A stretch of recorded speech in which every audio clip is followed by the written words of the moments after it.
J'ai le cul qui me gratte, donc ça veut dire que tout va bien. C'est le stress, hein. Ouais, quand je stresse, j'ai le cul qui me gratte. Voilà. Donc si jamais on se croise dans la vie et que vous me voyez en train de me gratter le cul, vous aurez compris. Allez, on y va, la suite, hein.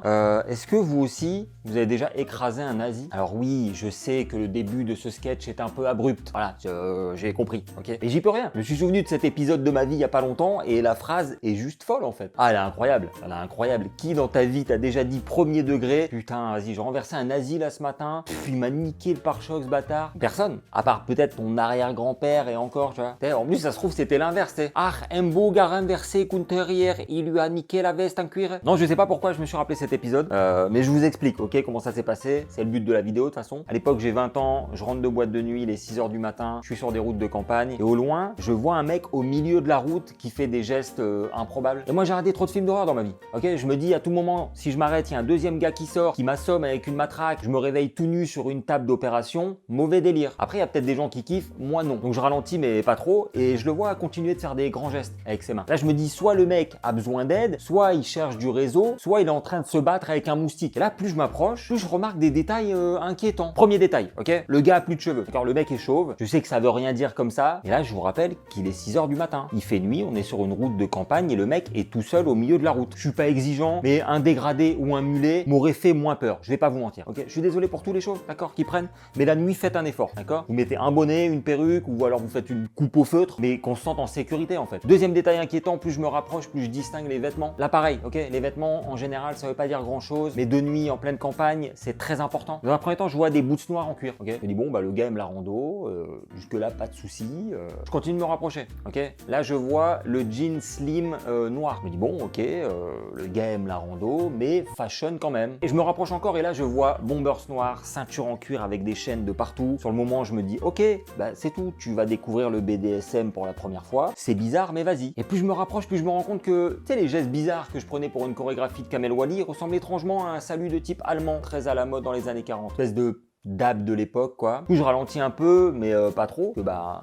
je comprends pas trop ce qu'il me veut. Et là, quand j'arrive à 10-15 mètres, il y en a d'autres qui arrivent. Ils étaient venus en escouade, ces bâtards. Et là, je me rends compte qu'en fait, ils sortent tous d'une boîte de nuit qui s'appelle l'Amiral à l'époque et qui est connue pour ça. Palmarès de la boîte, refuge de nazis. C'est là que je me dis, heureusement qu'à l'époque, on notait pas encore les établissements avec des étoiles parce que... Bref, là, ils sont 4 sur la route, donc j'ai peur, je m'arrête et j'entends un énorme boom. Il y a un mec qui se jette sur ma portière à coups d'épaule histoire de casser ma vitre. Là, je panique, ok, je mets un grand coup d'accélérateur et je me retrouve avec le mec du début sur mon capot. Évidemment, il tombe très vite sur le côté au bout de 3-4 mètres, ok. Moi, je poursuis ma route à fond sur des routes de campagne, je suis devenu Sébastien Loeb. J'arrive chez moi, je suis en panique, je regarde si personne m'a suivi. Je suis tellement à l'affût, on dirait un chien de prairie.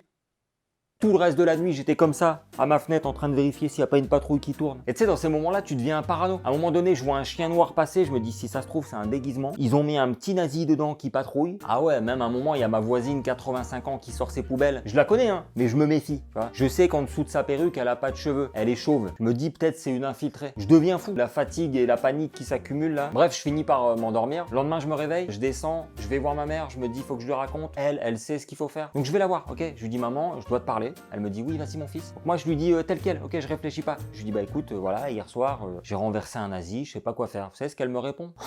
Qu'est-ce que t'as encore acheté comme jeu PlayStation? Moi je lui dis non, dans la vraie vie, tu vois. Elle me dit ah. Du coup dans l'après-midi elle m'a emmené voir un psychologue. Non, ça m'a un peu traumatisé, comme histoire, parce que renverser quelqu'un, nazi ou pas, même doucement, bah, ça peut être très grave, ok. C'est pas un truc que tu fais tous les jours, c'est pas un hobby. De renverser les gens. Ça m'a tellement traumatisé que 2 jours plus tard, je suis allé au commissariat pour leur expliquer la situation et voir bah, s'il n'y avait pas eu une plainte ou autre. Tu vois. Et le policier me dit bah une plainte pourquoi? Et moi je fais pas gaffe, tu sais, je lui dis premier degré, bah j'ai renversé un nazi qui voulait me carjacker devant l'Amiral hier soir. Du coup bah 2 heures de cellule de dégrisement plus tard, je rentre chez moi et heureusement il n'y avait pas de plainte, ok? Il n'y avait pas de plainte, tout se termine bien. Je crois en tout cas. Du coup c'est tout pour moi, j'espère que vous avez apprécié cette vidéo. On se revoit la semaine prochaine sur YouTube pour un autre sketch et toutes les après-midi sur Twitch, le lien est dans la description. Je vous fais des bisous, ciao.